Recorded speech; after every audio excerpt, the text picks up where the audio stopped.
Hello my dear student. देखो बेटा, आज के इस वीडियो में बात करेंगे chapter number 3 class 10th science की, जिसका नाम है धातु और अधातु। तो इसमें सबसे पहले जो है धातु के बारे में जो है बात करते हैं, यानी मेटल्स। और अधातु को क्या कहते हैं? Non metals. ठीक।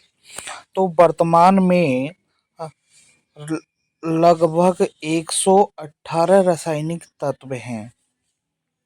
उनके गुणधर्मों के आधार पर तत्वों को दो प्रमुख भागों में बांटा गया है। एक तो धातु, दूसरा अधातु। अब दो भागों में बांटने के बाद कुछ तत्व ऐसे पाए गए जो धातु और अधातु दोनों के गुण प्रदर्शित करते थे। इसके अतिरिक्त कुछ तत्व धातु और अधातु दोनों के गुण प्रदर्शित करते थे। इन तत्वों को जो है क्या कहा? उपधातु कहा, यानी कि मेटलॉइड्स कहा। तो इस प्रकार हम कह सकते हैं कि सभी तत्वों को तीन भागों में बांटा गया: धातु, अधातु और उपधातु। अब यहाँ पर बात करते हैं हम धातु की। तो धातु होता क्या है? तो धातु वे तत्व जो इलेक्ट्रॉन त्याग कर, जैसे Na, तो Na ने क्या किया कि एक इलेक्ट्रॉन को बाहर निकाल दिया, और सोडियम पर जब एक इलेक्ट्रॉन निकाल देता है तो उस पे प्लस चार्ज आ गया। तो वे तत्व जो इलेक्ट्रॉन त्याग कर धनायन बनाते हैं धातु कहलाते हैं, अर्थात धातुएं विद्युत धनात्मक होती हैं। ठीक। अब धातुओं के भौतिक गुण करेंगे। धातुओं के प्रमुख भौतिक गुण निम्नलिखित हैं। सबसे पहले तो धात्विक चमक। तो सभी जितनी की जितनी धातुएं होती हैं वो उनका एक अलग रंग होता है, यानी कि अलग एक चमक होती है। अपने शुद्ध रूप में धातु की सतह चमकदार होती है। धातु के इस गुणधर्म को धात्विक चमक कहते हैं। जैसे चांदी, एल्युमिनियम सफ़ेद होती हैं, सोना पीला होता है, तांबे में लाल भूरे रंग की चमक होती है।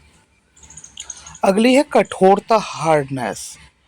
तो धातुएं सामान्यतः कठोर होती हैं। विभिन्न धातुओं की कठोरता भिन्न भिन्न होती है। जैसे कॉपर है, आयरन लोहा है, एल्युमिनियम है। ये अत्यंत कठोर धातुएं हैं, जबकि सोडियम, पोटेशियम मृदु धातुएं हैं। अगला है आघात वर्धनीयता, यानी कि मैलिएबिलिटी। तो जैसे अगर किसी तीज जो है चीज पे आप हथौड़े से चोट मार रहे हो, ठीक, तो वो जो है क्या है कि एक पर्द जो है चपटी होती चली जाएगी। चपटी यानी कि जो धातुएं हथौड़े द्वारा पीट पीट कर पतली चादरों में परिवर्तित हो जाती हैं, आघात वर्ध कहलाती हैं। हम इस गुणधर्म को आघात वर्धता कहते हैं। जैसे सोना चांदी जो है सर्वात आघात वर्धनीयता धातु है, यानी कि इनको अगर सोने को अगर चोट मार तो इसका इसका बहुत पतला पन्ना बनाया जा सकता है, पेच जा सकता है सोना और चांदी को। तो ये बहुत आघात वर्धनीय है। ये गुण जो है धातुओं में पाया जाता है, अधातुओं में नहीं पाया जाता है। अधातुओं में अगर चोट मारोगे तो वो टूट के बिखर जाएंगी।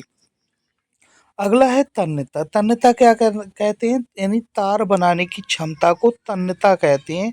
यानी कि वे धातुएं जिनसे अत्यंत पतले तार खींचे जा सकते हैं, तन्य कहलाती हैं। इस गुणधर्म को तन्यता कहते हैं। सोना और चांदी सर्वाधिक तन्य धातुएं हैं। धातुओं में ये तन्यता का जो है गुण पाया जाता है। अगली बात करते हैं ऊष्मीय और विद्युत चालकता की।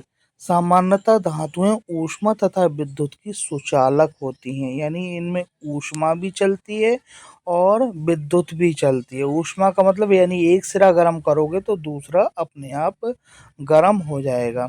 चांदी ऊष्मा तथा विद्युत की सर्वश्रेष्ठ सुचालक है। गलनांक व क्वथनांक। धातुओं के गलनांक व क्वथनांक उच्च होते हैं, यानी कि ज़्यादा डिग्री सेंटीग्रेड ताप पर ये पिघलते हैं। अगला घनत्व। लगभग सभी धातुओं के घनत्व उच्च होते हैं, अर्थात ये भारी होते हैं, यानी कि पानी में डूब जाएंगे, यानी भारी होते हैं। भंगुरता, भंगुरता कहते हैं अगर किसी पे चोट मार रहे हो तो वो टूट के बिखर जाए। ठीक है, तो ये तो अधातुओं में होता है, धातुओं में भंगुरता का गुण नहीं होता है। इनमें तो जो है क्या होता है, आघात बर्धनता का होता है, यानी चपटी हो जाती है। लेकिन ये जो है सामान्यतः कठोर होती हैं, जिस कारण इनमें भंगुरता का गुण नहीं पाया जाता है। अगला ध्वनि, ध्वनि तो धातुओं को जो हथौड़े से पीटने पर एक विशिष्ट प्रकार की ध्वनि उत्पन्न होती है, जिसे धात्विक ध्वनि भी कहते हैं। तो ये जो है धातुओं में पाई जाती है। ठीक, एक विशिष्ट प्रकार की ध्वनि उत्पन्न करती है, यानी ध्वनि का गुण पाया जाता है इनमें। ठीक, thank you watching for my video. अगर बेटा अच्छी लगे तो चैनल को सब्सक्राइब कर लेना, और पीडीएफ फाइल जो है डिस्क्रिप्शन में मिल जाएगी इसकी, अगर पीडीएफ फाइल डाउनलोड करना चाहो। ठीक है बेटा, thank you for watching my video. Thank you.